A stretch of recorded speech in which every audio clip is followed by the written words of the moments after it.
Halo teman-teman semua, selamat datang di YouTube channel aku. Sebelumnya kenali nama aku Ali. Nah, di video kali ini aku bakal share ke teman-teman tentang jalur masuk Politeknik Pekerjaan Umum tahun 2024. So, buat teman-teman yang penasaran, jangan lupa buat tonton videonya dari awal sampai akhir, jangan ada yang di-skip. Jangan lupa juga buat teman-teman yang belum subscribe, subscribe dulu channel YouTube aku dan bunyi notifikasinya biar teman-teman gak ketinggalan informasi terupdate kalau aku upload video-video terbaru lainnya. Oke, langsung aja kita masuk ke pembahasan. Nah guys, buat teman-teman yang belum tahu, Politeknik Pekerjaan Umum itu salah satu PTN ya guys ya, atau perguruan tinggi negeri atau politeknik negeri yang ada di Indonesia. Nih ya, salah satu PTN di bawah Kementerian Pekerjaan Umum dan Perumahan Rakyat Republik Indonesia yang berlokasi di Kota Semarang, Jawa Tengah. Dan kampusnya ini ada dua guys, yaitu kampus 1 dan kampus 2. Lokasi kampus satunya ada di dalam Undip ya. Jadi buat teman-teman yang kuliah di Polines ataupun di Undip ataupun di Poltekkes nanti pasti bakal tahu lokasi dari Politeknik PU ya. Singkatannya Politeknik PU ya. Terus kampus 2-nya ini ada di sekitar Universitas Semarang nih ya. Kayak gini, ini Universitas Semarang dan ini lokasinya. Ya cukup dekat lah sama MAJT juga atau Masjid Agung Jawa Tengah. Ya lumayan ya. Oke kayak gitu. Nah terus kita di sini bakal bahas langsung aja ya guys ya mengenai jalur masuknya. Kita nanti untuk sejarah dan lain-lain teman-teman bisa banget untuk cari tahu sendiri ya karena Politeknik ini tuh merupakan politeknik baru juga sekitar tahun 2019 atau berapa gitu. Nanti teman-teman bisa cross check lagi gitu ya. Nah terus langsung aja kita lanjut ke jalur masuknya ya. Nah guys, jadi kayak gini ya. Untuk jalur masuknya ini ada dua macam, yaitu jalur umum dan jalur prestasi akademik. Untuk jalur umum nanti teman-teman ada tes CPT. Kalau jalur prestasi akademik cukup pakai nilai rapot saja. Nah jadi teman-teman mau pilih yang mana? Mau pakai CPT ya, tes lagi, ataupun teman-teman pakai nilai rapot aja. Nah, untuk yang tesnya ini nanti tesnya adalah tes SKD ya. Nanti aku bakal jelasin ya setelah ini. Yang pertama untuk persyaratan umumnya. Jadi untuk dua seleksi ini ada persyaratan umumnya yaitu yang pertama WNI dibuktikan dengan KTP atau akte kelahiran. Pria atau wanita, peserta lulusan SMA atau MA IPA atau SMK atau MA kejuruan dengan program keahlian teknologi konstruksi dan properti, konstruksi gedung, sanitasi dan perawatan dan seterusnya. Dan lulusan tahun 2022, 2023 dan 2024. Jadi 3 tahun terakhir ya. Terus surat keterangan sehat dari rumah sakit pemerintah atau puskesmas yang dikeluarkan tahun 2024, ada surat tidak buta warna juga, terus bebas narkoba, terus kemudian tidak boleh bertato atau bertindi atau bekas tindi gitu ya. Kecuali bagi wanita dan pria juga ya guys ya. Kecuali yang disebabkan oleh ketentuan adat yang harus ada bukti surat keterangan dari ketua adat. Terus persyaratan khususnya untuk yang jalur umum ijazah atau SKL ya bagi yang ijazahnya belum terbit. Nilai rapot yang diinputkan itu semester 1 dan 2. Ada mata pelajaran matematika, bahasa Indonesia dan fisika, hanya nilai pengetahuan saja ya. Untuk matematika kelas 10 sampai 12, bahasa Indonesia juga, fisika hanya kelas 10 saja. Ada KTP atau akta kelahiran, kartu keluarga, pas foto berwarna, ukuran 4x6, backgroundnya merah, surat keterangan sehat, terus sama surat tidak buta warna. Untuk file PDF-nya itu maksimal 1 MB untuk butir A sampai G ya, berarti ya semuanya tadi ya.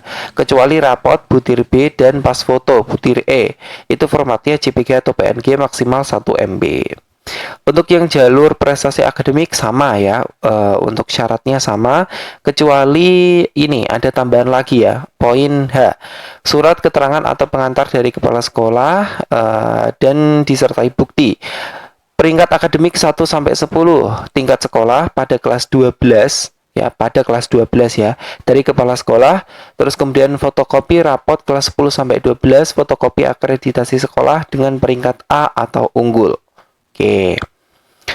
Terus kemudian program studinya itu hanya ada 3, yaitu D3 Teknologi Konstruksi Bangunan Air, D3 Teknologi Konstruksi Jalan dan Jembatan, D3 Teknologi Konstruksi Bangunan Gedung. Oke, nah nanti untuk mendaftarnya itu nanti teman-teman maksimal milih 2 prodi ya. Dan hanya diberi kesempatan 1 kali mendaftar bagi 1 NIK. Ya, kayak gitu. Terus biaya pendaftarannya Rp150.000. Nah, terus kemudian di sini ada tahapan seleksi untuk jalur umum, nanti ada tes SKD-nya, gitu ya. Terus kemudian seleksi administrasi, ada validasi atau daftar ulang. Ya, bagi yang udah lulus seleksi administrasi dan ujian SKD. Terus kemudian jalur prestasi akademik, nanti cukup seleksi administrasi saja, langsung habis itu daftar ulang kalau lolos. Terus untuk seleksi SKD-nya itu nanti secara CPT ya, dengan materi ujian adalah matematika, fisika, bahasa Indonesia, dan bahasa Inggris. Untuk lulus ya, atau kelulusannya, nanti pengumuman kelulusan maksudnya, itu nanti akan diumumkan 18 Juli pada website sebagai berikut ya, www.politeknikpu.ac.id. Oke. Nah, terus kemudian di sini ada lain-lain atau info lain-lain ya. Nanti teman-teman bisa baca sendiri karena cukup panjang ya. Kayak gitu. Dan di sini yang paling penting yang buat teman-teman harus ketahui adalah nanti kalau teman-teman lolos, nanti teman-teman bakal dikenakan UKT 6 juta per semester. Tapi nanti bisa bisa diajukan keringanan kalau misal ada kendala-kendala tertentu ya, ataupun teman-teman juga bisa banget untuk ikut beasiswa. Untuk pendaftarannya itu 20 Maret sampai 30 Juni, SKD-nya 6 Juli. Nah, nanti lokasi udah ditentukan ya. Terus 9 sampai 12 Juli ini verifikasi berkas, 18 Juli penetapan kelulusan SKD dan seleksi administrasi, 24 Juli validasi atau daftar ulang, 15 Agustus psikotes dan calon mahasiswa baru masuk asrama, 20 Agustus upacara sidang terbuka Senat, penerimaan mahasiswa baru, 21 sampai 23 Agustus Nawasena. Terus ada bela negara 25 sampai 31 Agustus, 2 September awal kuliah. Oke. Kita lanjut. Nah, kita lanjut langsung ke cara mendaftarnya ya. Di sini aku coba contohin yang pertama jalur prestasi akademik, kita klik. Nah, ini yang pakai nilai rapot ya. Nah, terus kita masukin identitas kita mulai dari NIK.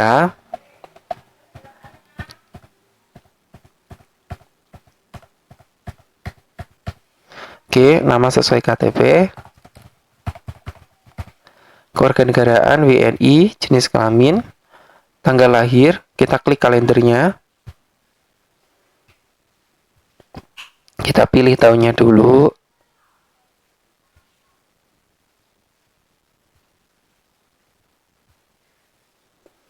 Oke, udah ya. Terus kemudian email.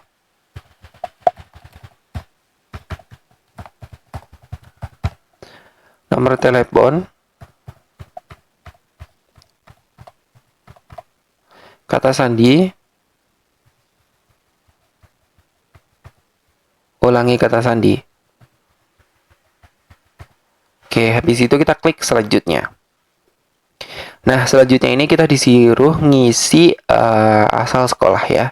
Asal sekolah, nama sekolahnya, alamat sekolah, bentar kita cari.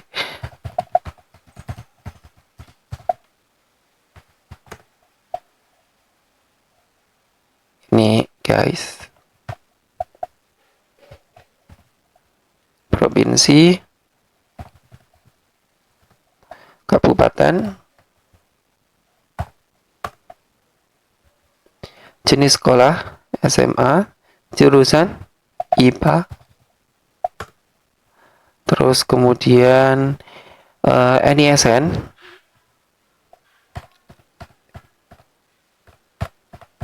tahun lulus. Oke, kita klik selanjutnya. Nah, di sini kita disuruh milih prodi ya, pilihan pertama sama kedua. Misal nih, pilihan pertamanya aku yang ini ya, bangunan gedung ini, konstruksi bangunan gedung. Yang kedua, konstruksi jalan dan jembatan. Oke, nah di sini yang terakhir ada untuk bagian persetujuan. Nah, di sini itu ada ketentuan sebagai berikut ya. Di sini kita disuruh membaca dulu, terus kemudian simpan data akun yang ada di bawah sini. Ini adalah emailnya, ini kata sandinya. Peringatan, panitia tidak bertanggung jawab jika Anda melakukan kesalahan input email yang menyebabkan Anda tidak mendapatkan link aktivasi akun. Jadi nanti ada aktivasi akunnya. Syarat dan ketentuan pendaftaran PMB Politeknik Pekerjaan Umum tahun 2024-2025 adalah ketentuan panitia adalah mutlak. Terus kalau misal kita udah setuju, kita tinggal klik ini aja. Habis itu daftarkan saya. Oke, kita tunggu guys. Nah, ini ya. Ini udah masuk ke sini, kita cek email kita. Nah, di sini aku udah ada emailnya dari PMB Politeknik PU dan kita tinggal klik aktifkan akun. Kita klik aktifkan akun. Udah. Nah, selamat akun Anda telah aktif ya. Terus kita tinggal login aja. Sini tadi ya. Terus kita klik masuk PMB. Nah, setelah teman-teman masuk, nah nanti akan muncul tampilan seperti ini. Teman-teman tinggal scroll aja ke bawah dan kita klik satu persatu ya, sesuai dengan urutannya. Yang pertama panduan, kita klik. Nah, teman-teman download dulu karena nanti untuk panduannya ada di dalam sini. Ya, biar nanti teman-teman bisa paham gitu dengan pengisiannya kayak gimana. Habis itu teman-teman scroll ke bawah ya, jangan lupa di-download dulu ya. Terus kemudian checklist ini ya, saya telah membaca, terus konfirmasi. Oke, klik OK. Terus teman-teman tutup aja. Nah, nanti warnanya berubah jadi hijau seperti ini ya. Habis itu lanjut ke bagian yang kedua, unggah bukti pembayaran. Klik. Nah, nanti teman-teman harus bayar dulu ya. Teman-teman bayar dulu ya, terus teman-teman masukin bukti bayarnya ke sini. Nah, di sini itu untuk pembayarannya adalah 150.000 dan cantumkan kode uniknya ini ke dalam berita transfer. Nah, nanti bisa dibayarkan ke sini. Untuk cara membayarnya itu udah ada di panduannya. Nah, jadi di dalam buku ini tuh udah ada panduannya ya guys ya, mulai dari awal banget tadi sampai ke tahap yang paling akhir gitu ya. Nah, untuk yang pembayarannya juga udah ada. Nanti teman-teman bisa membayarnya lewat ATM dengan mengisi kode uniknya gitu. Terus nanti teman-teman kalau udah bayar, upload pada pembayaran tadi. Terus kemudian lanjut ke tab yang sebelahnya, persetujuan kunci pembayaran. Di checklist bagian setuju ini ya, diklik, terus kemudian kunci bukti pembayaran. Nah, habis itu nanti teman-teman lanjutin ke formulir pendaftaran. Nah, di sini nanti teman-teman ngisi data-data selengkap mungkin seperti data pribadi, data keluarga, pilihan prodi, ukuran seragam, pilihan unit kegiatan mahasiswa dan persetujuan. Serta ada yang data nilai rapot juga nih ya. Ada data nilai rapot kayak gitu-gitu. Teman-teman juga masukin ke sini. Nah, seperti biasa, nanti untuk bagian yang ada tanda bintangnya itu berarti wajib diisi. Nah, teman-teman isi sampai tahap yang paling terakhir ini ya, persetujuan ini. Terus kemudian teman-teman jangan lupa untuk klik pada bagian yang setuju ini, terus kemudian konfirmasi ya. Nah, terus jangan lupa untuk simpan datanya nanti. Terus kemudian teman-teman jangan lupa unggah dokumen juga pada bagian yang keberapa tadi unggah dokumen. Nah, keempat ini ya, diunggah dokumen. Terus kemudian teman-teman lengkapi semua dokumen yang ada gitu, mulai dari ijazah atau keterangan lulus atau SKL ya, raport, KTP atau KIA, terus kartu keluarga, pas foto sama dokumen pendukung jalur prestasi. Nah, jadi kayak gitu guys. Dan buat teman-teman nanti yang ada tes SKD-nya untuk yang jalur umum ya, nanti teman-teman bakal ada menu SKD-nya seperti yang pada bagian ini ya. Ada SKD online. Nah, tapi kalau di sini jalur yang prestasi akademik ya, berarti di sini nggak ada yang untuk yang apa namanya SKD online-nya. Cukup sampai unggah dokumen aja. Gitu guys. Nah, di sini ada apa namanya halaman untuk SKD online-nya. Nah, ini ada panduannya di sini. Pokoknya di buku panduannya itu udah lengkap banget. Teman-teman jangan lupa download buku panduannya. Nah, ini udah ada kayak contoh-contohnya gini SKD-nya. Nah, jadi kayak gitu aja guys untuk informasi PMB yang ada di Politeknik Pekerjaan Umum tahun 2024. Semoga informasi ini bisa bermanfaat buat teman-teman semua ya. Jangan lupa buat tinggalkan like-nya, komen, share, dan juga subscribe channel YouTube aku aku dan bunyi notifikasinya biar teman-teman gak ketinggalan informasi terupdate kalau aku upload video-video terbaru lainnya. Oke teman-teman, sekian aja dari aku, kurang lebih mohon maaf. Terima kasih udah nonton videonya dari awal sampai akhir. Kita jumpa lagi di next video. Bye-bye.